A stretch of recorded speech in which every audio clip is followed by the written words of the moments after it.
کہتا آپ شیعہ؟ جی تو کیا شیعہ حضرات بھی نماز پڑھتے ہیں؟ جب مجھ سے کوئی یہ پوچھتا ہے کہ شیعہ حضرات بھی نماز پڑھتے ہیں، میں کہتا ہوں الحمدللہ تیرے اعتبار سے دو باتیں واضح ہو گئی. میرا شجرہ اس علی سے ہے جو مسجد کوفہ میں شہید ہوا، تیرا شجرہ ان شامیوں سے ہے.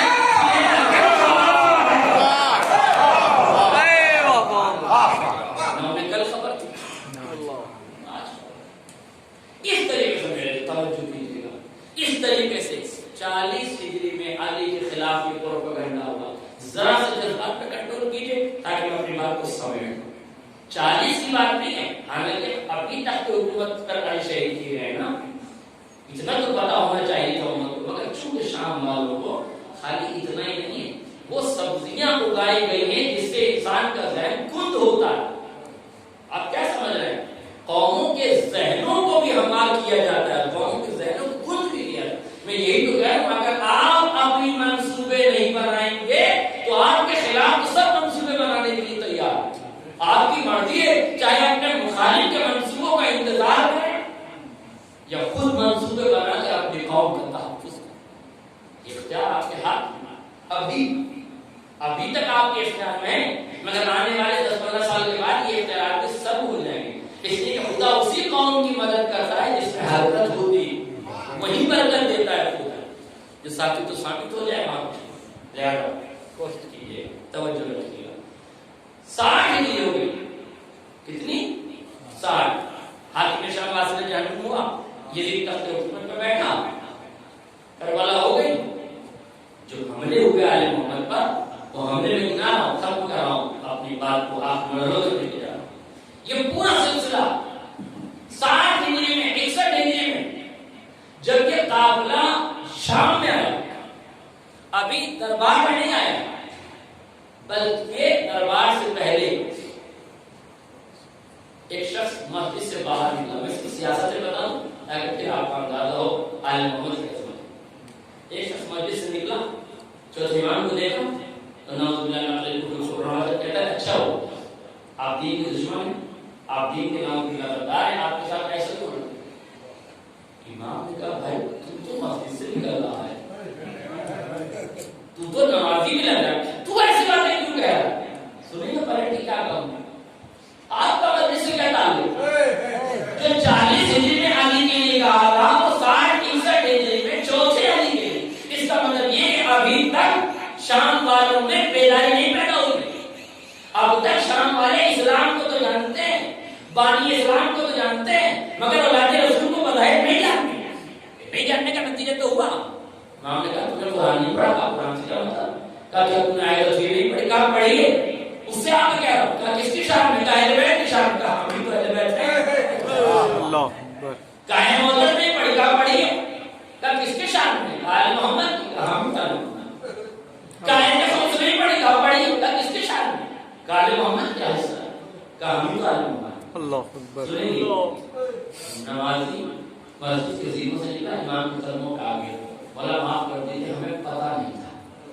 نکل گیا آپ نے. جب نمازیوں کو مقصد حسین سے غافل رکھا جائے تب آل محمد کے فضائل پڑھ کے سناؤ تاکہ لوگوں کو حقیقت کا علم ہو. اب سید سجاد کو موضوع مل گیا ہے تقریر کا. اب ضرورت نہیں ہے سوچنے کی امام کو کہ کوفے کے شام کے منبر پہ کیا کہنا ہے. جب شام کے دربار میں پہنچے ہم نے مولا سنیے توجہ سے تاریخ کیا کہتی. تاریخ کہتی یزید نے اپنے بکے ہوئے خطیب کو حکم دیا کہ جا. بکا ہوا خطیب گیا بنی امیہ کی تعریف کرنے لگا. یزید اس کے باپ دادا کی تعریف کرنے لگا. آل محمد کی نعوذ باللہ فضیحت کرنے لگا. اور تھوڑی دیر کے بعد جب وہ بک رہا تھا، جب امام تشریف لے کے گئے وہاں تو امام نے چلا کے کہا اب جملہ سنیے. امام نے چلا کے کہا او بدبخت خطیب تجھے شرم نہیں آتا آتی بندوں کو راضی کرنے کے لیے اللہ کو ناراض کرا.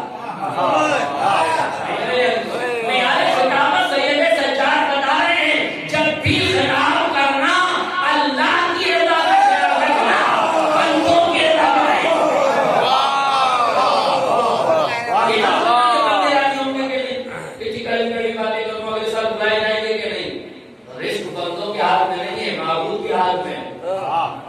اس لیے فکر مت کرنا کہ بندے بلائیں گے نہیں بلائیں گے, نہیں, جو حق ہے وہ کہنا جس میں خدا کی رضا. اور پھر امام نے فرمایا یا یزید اذن لی ان اقعد علی ھذا الاعوان, کیا تو مجھے اجازت دیتا ہے کہ میں اس لکڑیوں کے ڈھیر پہ جا کے کچھ لو. مولا زمانے کا تقدس میں اسے ممبر کہتے ہیں, آپ لکڑیوں کا ڈھیر کہہ رہے ہیں. کہ جب ایسے خطیب بیٹھ جائیں تو لکڑیوں کا ڈھیر ہوتا ہے ممبر میں. ایسے خطیب جب چڑھ کے بیٹھ جائیں کہ لکڑیوں کا ڈھیر. مولا آپ نے کیا کہا کہ اذن لی, مجھے اجازت ہے, آپ صاحب اجازت ہیں. کائنات آپ کے طفیل میں خلق کی گئی, چاند آپ کے اشارے پہ تو ٹکڑے ہو سکتا ہے, سورج آپ کے اشارے پہ پلٹ سکتا ہے, ستارہ آپ کی دہلیز کا طواف کرتا ہے, انبیاء آپ کے دروازے پہ سلامی بھرتے ہیں, فرشتے آپ کے دروازے کو پانی کرتے ہیں, ملائکہ آپ کے چکیاں چلاتے ہیں, ملائکہ آتے ہیں اس دروازے پر, کوئی فقیر بنتا ہے, کوئی اسیر بنتا ہے, کوئی مسکین بنتا ہے. آج محمد کے لیے پوری دنیا ہے, آپ اس سے مانگ کیوں رہے؟ کب مانگ نہیں رہے اور مانگ نہیں رہا ہوں, اپنا اظہار کر کے مجمع کا شوق بڑھا لو. ایسے خطاب کرنا تو مزہ نہیں آئے گا, پہلے مجمع میں شوق تو پیدا ہو. یہ وہ چاہتے ہیں. پھر امام نے فرمایا کیا تجھے اجازت ہے؟ مولا اجازت نہیں کہہ دو, کہا بتا دے دنیا کو ہم بغیر اجازت کے نہ ممبر پہ چڑھتے ہیں نہ بغیر اجازت دیے کسی کو اپنے پہلو میں سلاتے ہیں. لہذا اور عجیب گناہ ہے یزید, مجھے اجازت دے کہ میں کچھ کہوں. کیا کہوں؟ کافی ہے رضا, ایسا کچھ کہوں کہ جس سے میرا خدا راضی ہو. وَلِلْجُلَسَاءِ أَجْرٌ وَثَوَابٌ, اور بیٹھنے والوں کو کچھ اجر ملے, کچھ ثواب ملے, کچھ دامن مراد کے علم کے موتی آ جائیں. سید سجاد نے اپنی مجلس کا معیار بتا دیا, وہ پڑھنا جس سے خدا راضی ہو, وہ پڑھنا جس سے مومنین کو ثواب بھی ملے اور علم بھی ملے. اب ممبروں سے جہاد مت بانٹنا, وہ دینا کہ کچھ لے کے اٹھیں. ایسا پڑھنا میں نہیں کہہ رہا ہوں, ہاں یہ نہ لیے کہ مولانا آگے کہہ کے گئے تھے, نہیں. مولا سجاد فرمائے اعزن لی انا صلی اللہ علیہ وسلم, اجازت دے. لوگوں نے کہا کہ اجازت دو, کہا نہیں اجازت نہیں دینا. توجہ سے جملہ سنیے.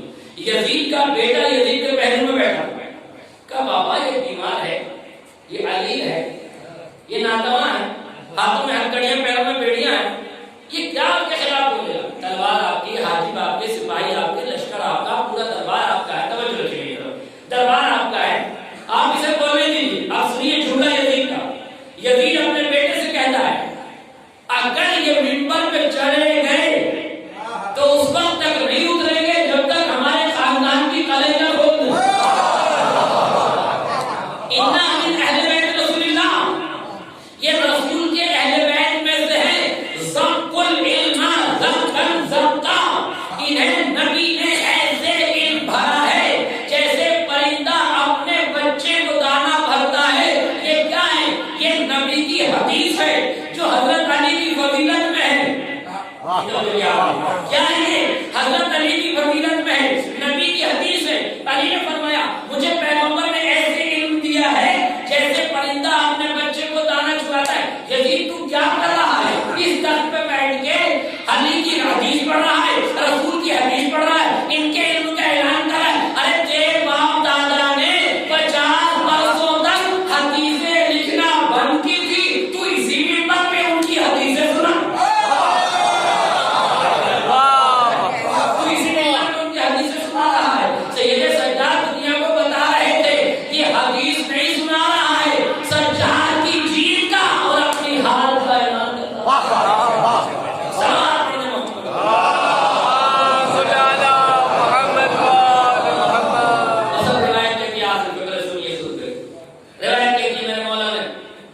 جب مجمع کا اصرار بڑھا اور بیٹے نے کہا کہ کوئی بات نہیں, دربار آپ کا ہے, اسے ممبر پہ جانے اجازت نہیں. میرا مولا گیا لکڑیوں کے کھیت پہ جا, ہم تو ثنا الہی کی بات کرتے. ایھا الناس, اے لوگوں سنو, اوتینا ستن وفضلنا بسبع, ہمیں 6 فضیلتیں دی گئی تھی اور 7 شخصیتیں ہمارے دامن میں رکھی گئی. اوتینا العلم والحلم والسماحة والفصاحة والشجاعة والمحبة في قلوب المؤمنين.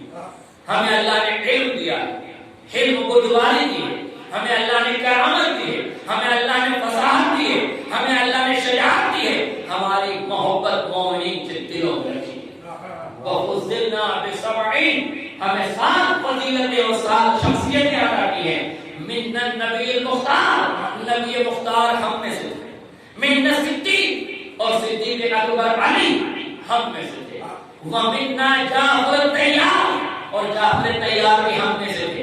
وَمِنَّا اسد اللہ واسد رسولہ، اور ہم ہی میں سے اللہ کا شیر اور رسول اللہ کا شیر حمزہ بھی تھا. وَمِنَّا سِبْطَیْ ہَٰذِهِ الْأُمَّةِ، اور ہم ہی میں سے امت کے 2 نواسے حسن حسین بھی تھے. وَمِنَّا الصِّدِّیقَةِ الطَّاہِرَةِ، اور ہم ہی میں سے فاطمہ زہرا سلام اللہ علیہا بھی. میں نے کہا مولا آپ نے آل محمد کا نام لیا، کوئی بات نہیں، آپ نے شہزادی کا نام لیا، حسنین کا نام لیا، رسول کا نام لیا، علی کا نام لیا، ٹھیک ہے، یا آپ نے حمزہ کا نام کیوں لیا؟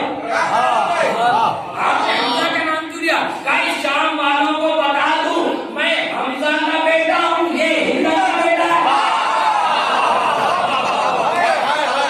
میں حمزہ کا بیٹا ہوں، یہ ہندا کا بیٹا ہے. میں نے کہا جعفر طیار کا نام کیوں لیا؟ کہا حبش کے غلام بھی بیٹھے ہوئے ہیں، حبش کے لوگ بھی بیٹھے ہوئے ہیں، وہ نبی کے بعد اگر جانتے ہیں تو جعفر طیار کو جانتے ہیں. ان کے پاس جو دین ہے وہ جعفر کے احسان کا نتیجہ ہے. ان احسان فراموشوں کو یہ تو پتا چلے یہ جو کھڑا ہے یہ کوئی اور نہیں، وہ ہے جس کے باپ دادا کا احسان دین پر ہے.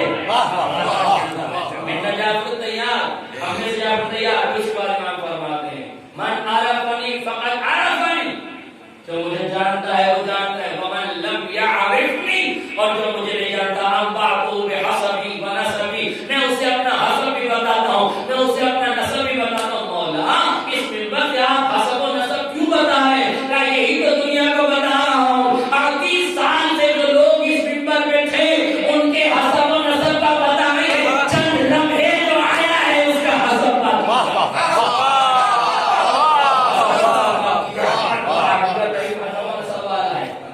سنو ایھا الناس، سنو میں کون ہوں؟ انا ابن مکہ ومنہ، انا ابن زمزم والسقا، انا ابن حمل الرکن باطراف الردا.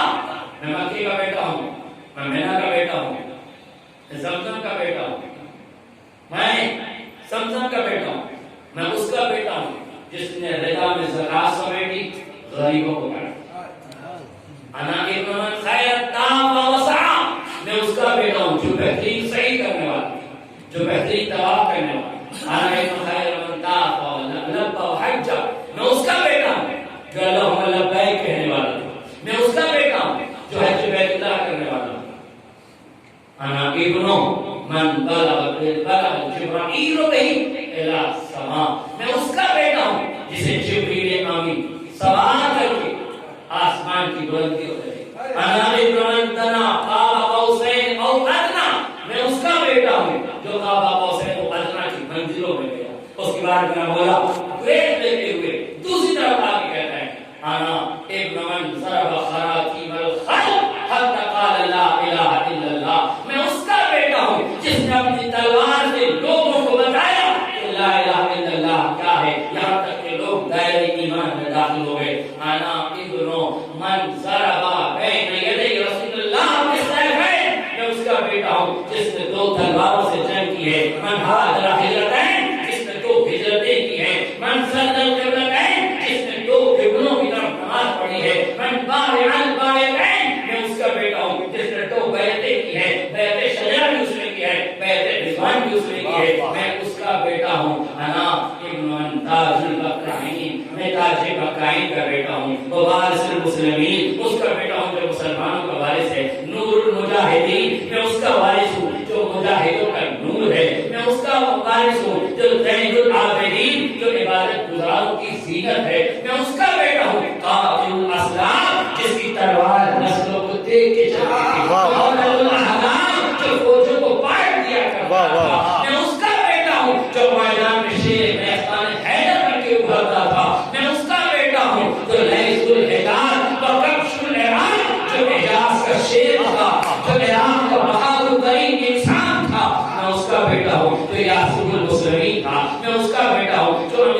المعین تھا، میں اس کا بیٹا ہوں جو ابو بشر الحرام تھا، میں اس کا بیٹا ہوں جو ابو سبطین تھا، جو دو نبی کے لباسوں کا بابا تھا، میں ذات جدی علی ابن ابی طالب، میں اس کا بیٹا ہوں جو علی ابن ابی طالب۔ واہ واہ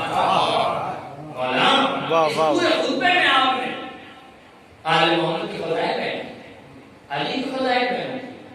آپ بتائیے کہ میں حسین بن علی کا بیٹا ہوں جو شرطۂ افراد نے ذبح کیا، میں اس کا بیٹا ہوں جو خانے خدا سے آیا، جس نے مدینے سے ہجرت کی، جو مکہ آیا، مکے میں شہر سے نہ رہنے دیا گیا تو کربلا گیا، کربلا میں بھی اس پر ظلم ہوئے، 3 دن کا بھوکا اور پیاسا شہید۔ یہ آپ امام حسین کی فضیلتیں اور منقبتیں اور ان کا بیان چھوڑ کر، مقاصد کربلا کا بیان چھوڑ کر آپ یہ بتا رہے ہیں کہ آپ اس کے بیٹے ہیں۔ کس کے؟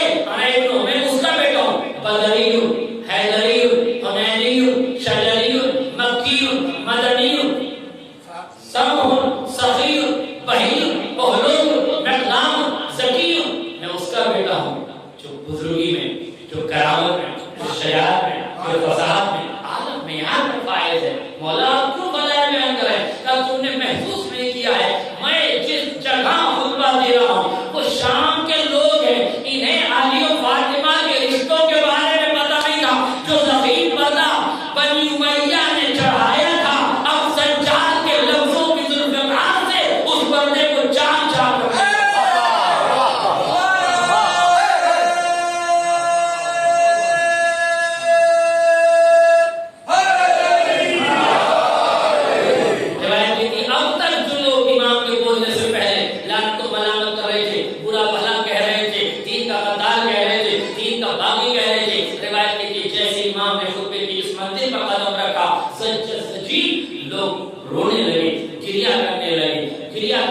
آواز اتنی بلند ہوئی کہ یزید پریشان ہوا، کہتے آقا علیہ السلام نماز قائم کر دی جائے، فاذن مؤذن سے کہا کہ اذان کہو تاکہ خطبہ روک دیا جائے، تاکہ اذان سے اس کی ختم کر دی جائے۔ مؤذن منبر پہ گیا، منبر پہ دوسری طرف گیا، جا کے کہتے ہیں اللہ اکبر۔ امام نے کہا اللہ اکبر جل جلالہ عز شانہ، وہی اللہ ہے، وہی کبیر ہے، وہی بڑا ہے۔ جب مؤذن نے کہا اشہد ان لا الہ الا اللہ، امام نے فرمایا شہد بی شعری ولحمی ودمی، گواہی دیتا ہے میرا نفس، میرے بال، میرا گوشت، میرا پوست، میرا ضمیر، میرا وجود گواہی دیتا ہے کہ کوئی خدا نہیں ہے سوائے اللہ کے رسول کے، سوائے اللہ کے کوئی خدا نہیں ہے سوائے اللہ کے۔ پھر جب مؤذن نے کہا اشہد ان محمد رسول اللہ، امام مخاطب ہوئے یزید کی طرف فرمایا ہاں جد کا ہم جدی ہے یزید، یہ بتائیے تیرے دادا کا نام ہے یا میرے دادا؟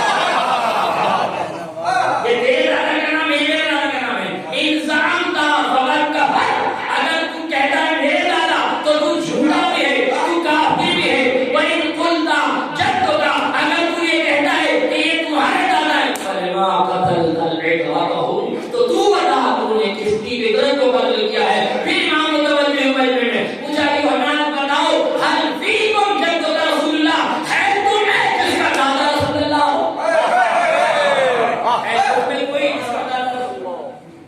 کوئی نہیں تھا جو آگے بڑھ کے کہتا۔ یہ تھا سید سجاد کا خطبہ جس نے 50 برسوں سے جو پردہ چڑھایا تھا آل محمد کے فضائل کا، وہیں اس پردے کو چاک چاک کر دیا۔ یزید نے اپنی دانش میں یہ سوچا تھا کہ ہم جمعے کے دن کا انتخاب کریں، توجہ، ہم جمعے کے دن کا انتخاب کریں تاکہ جو کبھی نماز نہیں پڑھتا ہو وہ بھی تو پڑھ ہی لیتا ہے۔ تو کتنے لوگ ہوں گے جو ایک بھی ٹائم کی نماز نہیں پڑھتے اور جمعہ پڑھنے ضرور آتے ہیں؟ یعنی یزید نے کہا کہ جمعے کا دن رکھو، آل محمد کو منگایا کچھ دن آگے ٹھکائیں گے، روکو 2-3 دن تک تاکہ جمعہ آ جائے۔ اب جمعہ آ جائے کا زیادہ لوگ نمازی آئے جائیں گے، زیادہ نماز پڑھنے والے آئیں گے تاکہ آل محمد کی نعوذ باللہ فضیلت ہوگی اور نعوذ باللہ آل محمد کا تماشا بنے گا۔ قدرت بھی مسکرا کے کہہ رہی تھی یزید تو جو منصوبہ بنا رہا ہے نا بنا لے، تو یزید ہے نا تو چاہتا ہے نا کہ جمعے کے دن آل محمد کو رسوا کرے، خدا نے بھی جمعے ہی کے دن کا انتخاب کیا ہے، اس لیے کہ تیرے باپ نے جمعہ خود کو پڑھا کے جمعے کی تو ہی کی، قدرت اس کا بدلہ لے گی۔ آج جمعے کے دن سیدہ سجاد تیرے خاندان کو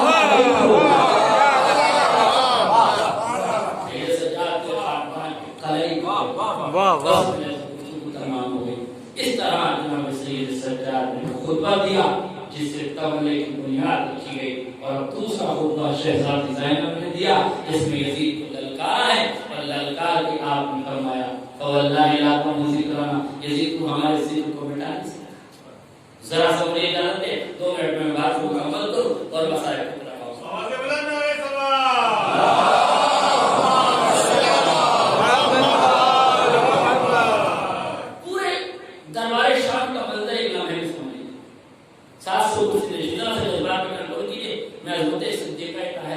کی بیٹی جناب زینب کی عظمت کا روایت کے تاریخ کے 700 کرسی نشی زرد و برق لباس پہن کے کرسی پہ بیٹھے ہوئے ہیرے جواہرات سے کرسیاں سجی ہوئی ہر لوگ لباس کے پردے چاروں طرف لگے ہوئے جو لوگ دربار میں بیٹھے ہوئے وہ کوئی عام بنیوں کا اوقات نہیں ہے بلکہ غیر ملکوں سے بلائے ہوئے سفراء ہیں امراء ہیں ادباء ہیں شعراء ہیں علماء ہیں یہود و نصارہ کے بڑے بڑے قبیلوں کے سرداروں کو بلایا ہے جو دربار کی کیفیت ہے اس کیفیت کا عالم یہ ہے کہ چاروں طرف ننگی تلوار لیے ہوئے یزید کے سپاہی کھڑے ہوئے جلاد کینہ دوز نگاہوں سے دیکھ رہے ہیں چاروں طرف بنی امیہ کے نوازان کھڑے ہوئے ہیں. عالم یہ ہے کہ کوئی یزید کا نام نہیں لیتا کوئی بادشاہ سلامت کہتا ہے کوئی زید سبحانی کہتا ہے کوئی امیر المومنین کہتا ہے کوئی بنی امیہ کے چشم چراغ کہتا ہے مختلف الوان و القاب سے یاد کیا جاتا ہے. کسی میں ہمت نہیں ہے یزید کا نام لے کوئی گردن اٹھائے تو گردن مار دی جائے کوئی انگلی اٹھائے تو انگلی کاٹ دی جائے کوئی لب کشائی کرے تو زبان گدی سے کھینچ لی جائے. دہشت کا ماحول وحشت کا ماحول جبر کی سلطنت